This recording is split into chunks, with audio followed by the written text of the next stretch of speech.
नमस्कार, आप देख रहे हैं द बिहार टॉप में हूं आदेशपुरी। बात करेंगे हम शिक्षा विभाग के कल दो नए सर्विस कैडर ऐड किए गए कैबिनेट के द्वारा, उसको लेकर आपको बता दें कि डीईओ और जो सहायक शिक्षा विकास अधिकारी हैं उनके बारे में कल खबरें जो है वो काफ़ी प्रकाशित हुई। आज समाचार पत्रों में इससे संबंधित विस्तृत जानकारी भी दी गई है। सबसे पहले हम बात करते हैं कि कितनी सीटें हो सकती हैं और परीक्षा बीपीएससी के द्वारा लिया जाना है, और क्या सिविल सेवा के साथ परीक्षा हो सकता है या इससे अलग परीक्षा हो सकता है। आज हमने कुछ जानकारों से बात की, अपने सोर्सेज से बात की। सबसे पहले आपको हम बता दें सीटों की संख्या। तो बिहार में पंचायतों की संख्या लगभग 8400 है, 83,937 के आसपास है, 8400 के आसपास आप मान लें। और 10 पंचायत पर एक सहायक शिक्षा विकास अधिकारी की तैनाती होनी है। ऐसे में लगभग सीटें लगभग 840 के आसपास हो रहा है सहायक शिक्षा विकास अधिकारी का।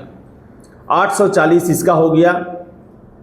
और आपको बताएं कि समाचार पत्रों में जानकारी दी गई है। दैनिक जागरण का अगर हम बात करें तो 1339 पदों की बातें की गई हैं। वहीं प्रभात खबर 1384 पदों की बात करता है, जिसमें आपको हम बता दें कि 840-50 के आसपास जो है वो सहायक शिक्षा विकास अधिकारी के हो सकते हैं। और बिहार में 534 ब्लॉक है, तो 534 बीईओ की भी बहाली होगी, जिसको लेकर दोनों को जोड़कर जो है ये आंकड़ा 1350 के आसपास पहुंच रहा है।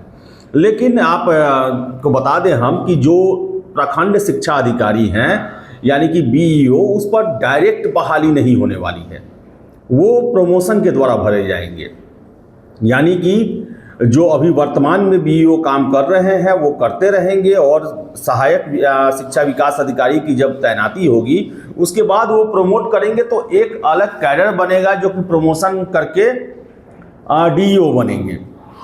तो बताएं हम आपको कि 1339 और 1384 जो पूरा कुल सीटों की संख्या दी गई है, इस पर पूरा पर सीधी बहाली नहीं होगी। सीधी बहाली लगभग 840-50 के आसपास होगी। अब ये भी देखने वाली बात है कि ये सारी बहालियां एक साथ होती हैं या फिर चरणों में होती है। लेकिन संभावना है, क्योंकि बिहार में इस देख रहे हैं कि आप सभी चीज़ों में मैक्सिमम किया जा रहा है, जितने विभाग हो, शिक्षक हो, पुलिस हो, सिपाही हो, बीपीएससी हो, सब में मैक्सिमम बहाली दी जा रही है। चुनावी साल भी है, तो ये संभावना बनती है कि लगभग पूरे सीटों पर जो सहायक शिक्षा विकास अधिकारी हैं, इनके पूरे सीटों पर 850 के आसपास सीटों पर एक साथ परीक्षा हो। अब आपको बता दें कि कल जो अधिसूचना जारी किया गया शिक्षा विभाग में, उसमें साफ साफ ये बताया गया है कि आयोग मतलब बिहार लोक सेवा आयोग, यानी कि इसकी परीक्षा बिहार लोक सेवा आयोग के द्वारा ली जाएगी और लेनी भी चाहिए।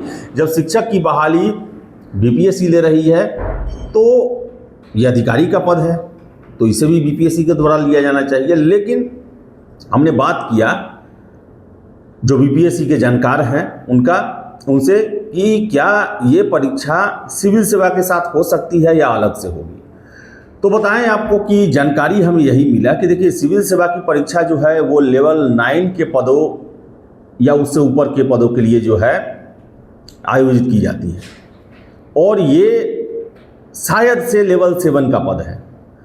और आपको बता दें कल ही कैबिनेट में पास हुआ है। बहुत सारी जानकारियाँ बहुत लोगों के पास अभी स्पष्ट नहीं है, लेकिन यही हमें जानकारी मिला कि ये लेवल 7 का पद है, और ऐसे में सिविल सेवा के साथ इसे ऐड करना, क्योंकि सिविल सेवा लेवल 9 के पदों के लिए जो है भर्ती निकालता है, लेकिन हो सकता है।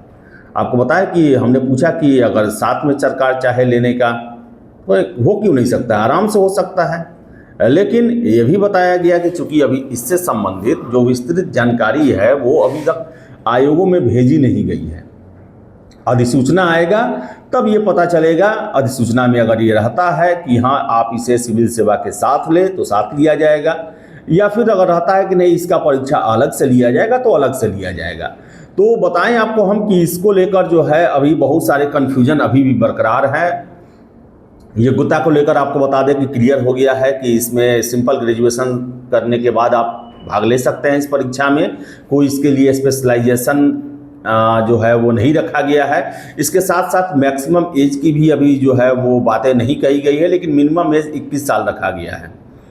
तो एक बहुत बड़ा ये एक तरह से कहें तो छात्रों के लिए जो है ये सौगात है कि 850 के आसपास शिक्षा विभाग में अधिकारी बनने का, सीधी भर्ती का, और खासकर जो सिविल सेवा की तैयारी करते हैं, जो ग्रेजुएट हैं, उनके लिए एक बहुत बड़ा मौका है ये।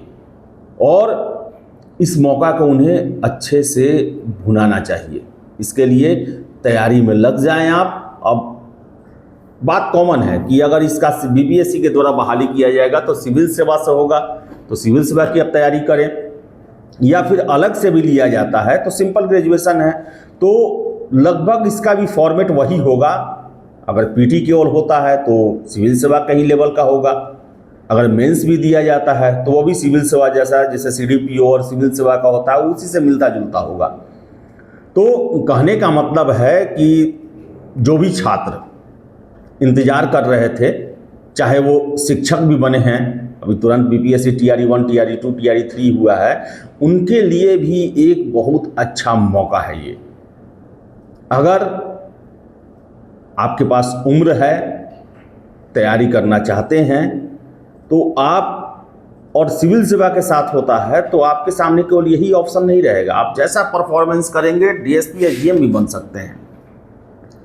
तो बताएं आपको हम कि अभी तक हमने संपर्क किया, हमने अपने सोर्सेज से संपर्क किया और उनका कहना था कि अभी तक इसको लेकर कोई पत्र या कोई भी चीज़, विस्तृत जानकारी आयोग ये सब में नहीं भेजी गई है, इसलिए हम इस पर कुछ स्पष्ट नहीं बता पाएंगे।